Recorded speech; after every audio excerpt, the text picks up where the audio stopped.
et votre proposition de loi visant à sortir la France, je cite, du piège du narcotrafic. Loi promulguée le 13 juin dernier, après l'assassinat du jeune Mehdi Kessassi, le maire de Marseille, le garde des Sceaux et le procureur de Marseille s'accordent à dire qu'on est en train de vivre un point de bascule. Est-ce que vous êtes d'accord? Et ça signifie quoi, un point de bascule?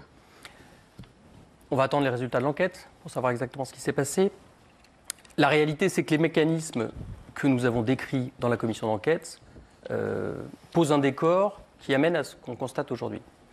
Une submersion du pays par la drogue, un tsunami blanc, de la drogue de plus en plus disponible, de moins en moins chère, de plus en plus pure. Une bataille commerciale, c'est du business. Une guerre commerciale entre groupes criminels. Et il n'y a pas de tribunal de commerce pour les groupes criminels, ça se règle à la Kalachnikov. Donc des morts, des victimes collatérales. C'est ce qu'on a vu ce week-end. C'est ce qu'on a vu ce week-end. Et nous, on a fait la commission d'enquête parce que c'était déjà Marseille. Il y avait déjà eu 79 morts en 2 ans.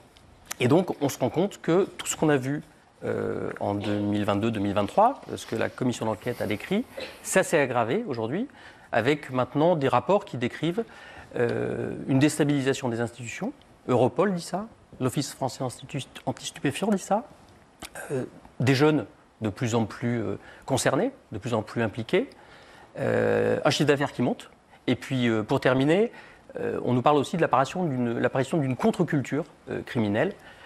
Donc voilà, c'est un décor qui est assez lourd. Ça veut dire quoi, contre-culture criminelle? Ça veut dire qu'il y a, chez une partie de la jeunesse, l'idée qu'il y a des marques criminelles. La DZ Mafia, marseillaise, elle a fait une conférence de presse, comme certaines organisations terroristes. Donc c'est un monde parallèle, en fait. Oui, et puis une contre-culture qui s'exprime aussi dans les codes du marketing. Quand vous regardez les pochons de drogue, on en a tous vu, c'est des codes qui reprennent la figure de Macron, Haribo, Pablo Escobar. On est dans quelque chose qui est planétaire, qui est très commercial, qui est très structuré. C'est le meilleur du pire de la mondialisation. On zoome sur la commission d'enquête qui a été un moment très important.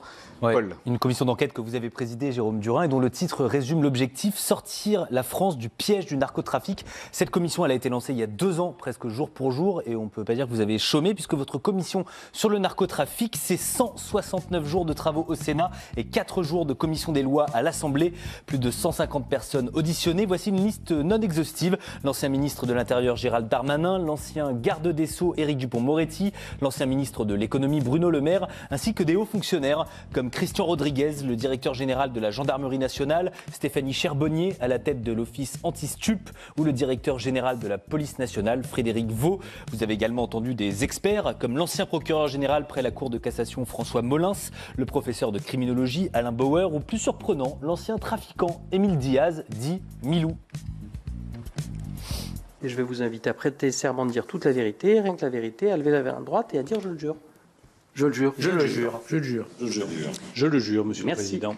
Tous ont juré de dire la vérité, rien que la vérité, pour un constat grave. Le narcotrafic, c'est un marché évalué entre 3 et 6 milliards d'euros. Un marché qui ne cesse de croître. Si je devais résumer, je dirais que la drogue est désormais partout, pas que dans certains quartiers, que dans certains types de populations, que dans certains territoires. Je pense que les Français le voient. Alors on pourrait dire que le terrorisme est notre menace principale. Bien sûr que nous combattons le terrorisme avec force. Il fait des drames et des centaines de morts. Le terrorisme fait moins de morts que la drogue. Face à un phénomène qui semble incontrôlable, Bruno Retailleau, alors ministre de l'Intérieur, a lui aussi été interrogé. Il en a profité pour défendre son bilan. Il faut féliciter nos forces de l'ordre, les douaniers, parce qu'il y a des prises quasiment toutes les semaines. On essaie de signaler et de médiatiser les plus importantes. C'est un travail absolument magnifique. Ce qu'on a retenu de votre commission, c'est aussi cette proposition étonnante du maire écolo de Grenoble, Éric Piolle, qui a suggéré de tester tous les élus pour voir s'ils n'avaient pas pris de drogue avant d'aller au boulot. Il me semble que cette idée n'a pas été retenue dans votre rapport final. En tout cas, votre texte a été adopté à l'unanimité au Sénat. C'est assez rare pour être noté. Il a également été adopté à l'Assemblée nationale. Et voici ce qu'il prévoit, les 3 points principaux. La création d'un nouveau parquet spécialisé en matière de criminalité organisée, la création de quartiers de lutte contre la criminalité organisée au sein de certaines prisons et une refonte totale du statut de repenti. S'il y avait une mesure à citer, la plus importante pour vous, ce serait laquelle? La plus révolutionnaire? Le statut des repentis est très important parce qu'on a besoin de renseignements humains. Un des points sur lesquels je ne me suis pas exprimé tout à l'heure, c'est la dimension numérique. C'est-à-dire qu'on a un espace numérique où la criminalité prospère. Il y a le bon coin criminel, il y a des messageries cryptées qui s'appellent Ghost, Matrix, KICC, qui ont été déjouées d'ailleurs pour certaines par les forces de l'ordre, sur lesquelles on passe commande d'un assassinat, d'un go-fast, de matériel. Et on est aveugle sur ce sujet-là. Donc on a besoin de renseignements humains, parce que tant qu'on ne peut pas aller dans ces messageries... D'ailleurs, il y a eu un article un peu contesté au moment du vote de la loi sur l'idée d'introduire des portes dérobées pour qu'on puisse aller regarder dans les messageries WhatsApp qu'on utilise tous. Et on n'a pas souhaité le faire parce que c'était très attentatoire aux libertés. Mais il reste quand même qu'on est aveugle face à ce monde numérique dont les rapports nous disent tous qu'il est l'endroit où se génère cette menace. Est-ce qu'on pourra un jour accéder à ces messageries privées interdites ? On a deux sujets. C'est comme sur la pornographie, la pédopornographie. Il y a un sujet de plateforme et de diffuseurs.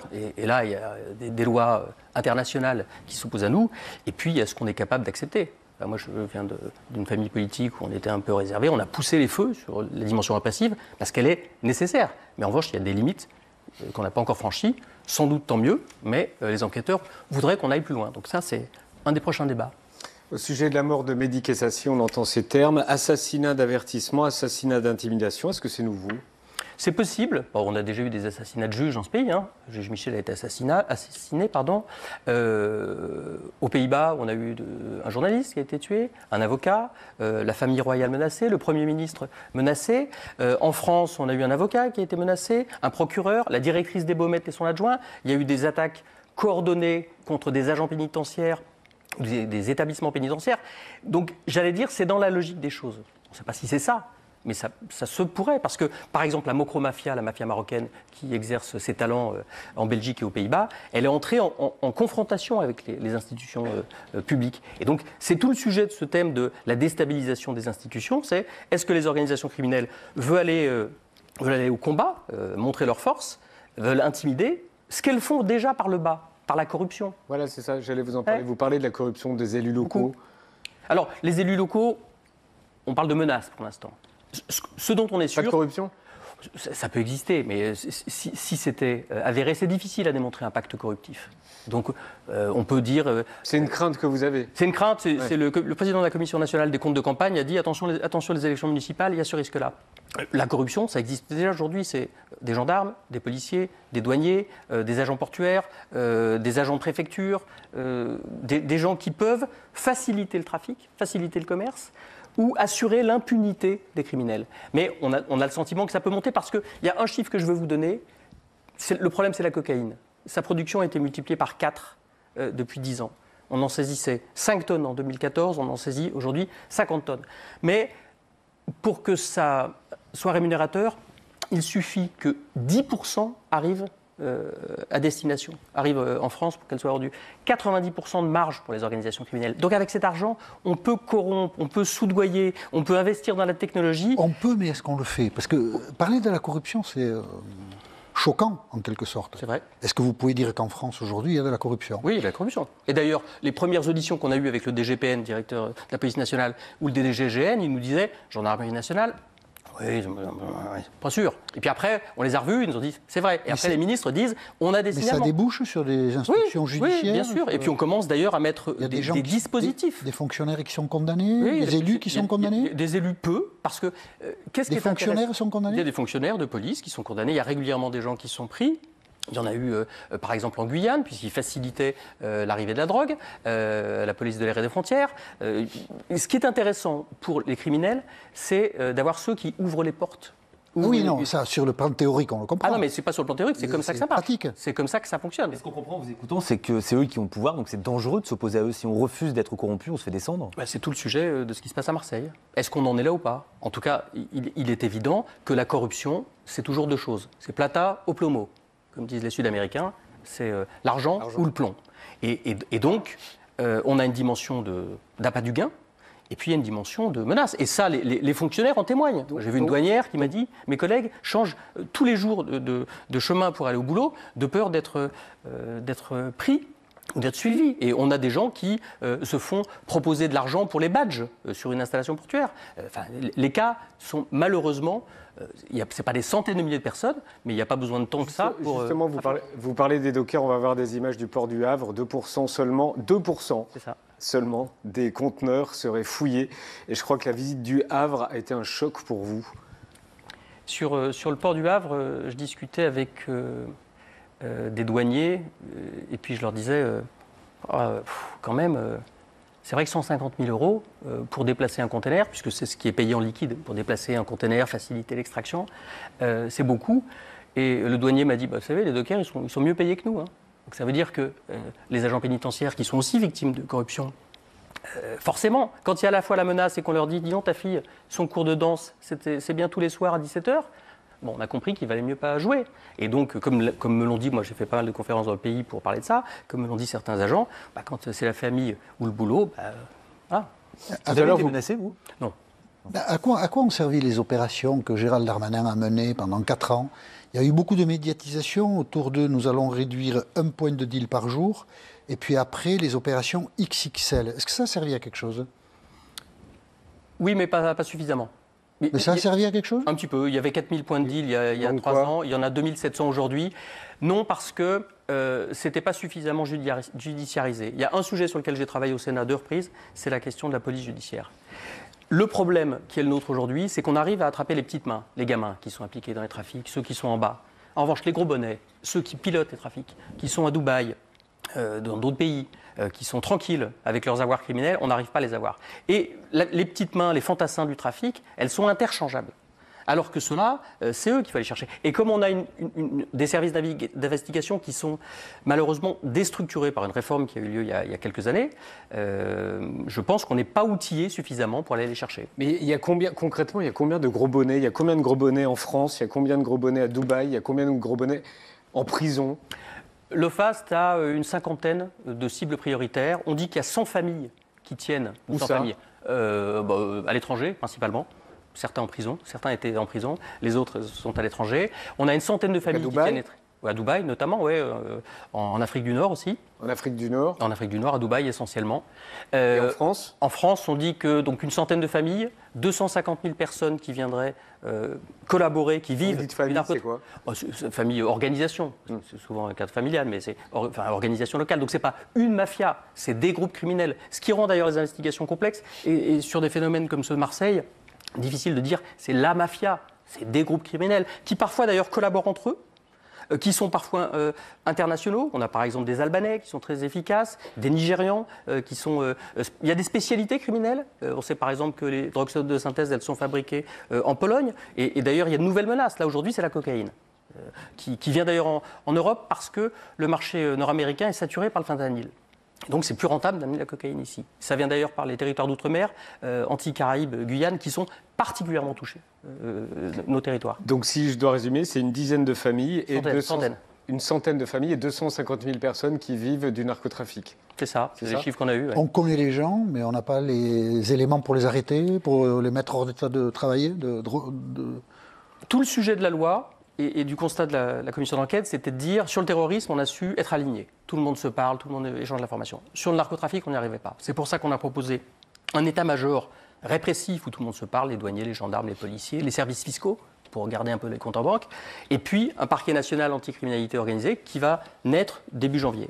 Et on a besoin de cette investigation, de faire des recherches financières, d'aller regarder quels sont les avoirs criminels, et là on a des marges de manœuvre. Donc la loi apporte des outils, mais il va falloir aussi des moyens. On attend des moyens sur le PNACO, le fameux parquet national. Il va falloir qu'il soit costaud. C'est peut-être ce que le président dira demain. Il faut travailler à l'étranger parce que c'est une organisation planétaire. Janvier 2026, ça? C'est ça, janvier 2026. Ouais, et vous attendez quoi de la réunion de demain, du sommet de demain qu'a annoncé Emmanuel Macron tout à l'heure? Moi, je pense que les priorités... C'est sur la mise en œuvre de la loi. Hein. Oui, les priorités immédiates, c'est les moyens. La police judiciaire, je vous en ai parlé, parce qu'il faut des enquêteurs. Sans enquêteurs, on n'y arrivera pas. La dimension judiciaire, un PNACO, un parquet national qui soit costaud, le travail avec l'étranger parce qu'on a besoin d'avoir, et Jean-Noël Barrot, notre ministre, a annoncé des mesures, je pense qu'ils vont dans le bon sens, il faut aller travailler avec les pays où est produite la drogue, hein, c'est Bolivie, Pérou, Colombie, et puis après il y a quand même des questions qu'il faudra se poser sur la consommation. Moi je pense qu'il y a un sujet, ma sensibilité politique, c'était pas d'aller sur la répression. On s'est forcé, je veux dire, dans le débat national, parce qu'on a compris qu'il fallait aller sur la répression. Maintenant, il faut qu'on ait la même ambition sur la prévention. Il faut éviter l'entrée dans la consommation, l'entrée dans la délinquance, parce que l'entrée dans la délinquance, ça finit toujours mal. Les gens, ils rêvent de Dubaï et ils finissent brûlés dans une bagnole. Très, très rapidement, en 2 secondes, les effets de la loi, il pourrait arriver quand? Ça se déploie déjà. Par exemple, il y a des choses qu'on ne pouvait pas faire. Il y a plein de commerces partout qui prospèrent et qui sont des commerces de blanchiment. Par exemple, des barbeurs, des bars à chicha, des commerces, des épiceries de nuit. Personne ne les fréquente. En revanche, ils ont un chiffre d'affaires terrible. Donc, on ne pouvait pas les fermer. Ça, on peut déjà les fermer et c'est un progrès. Donc, on enregistre des progrès. Les points de deal diminuent.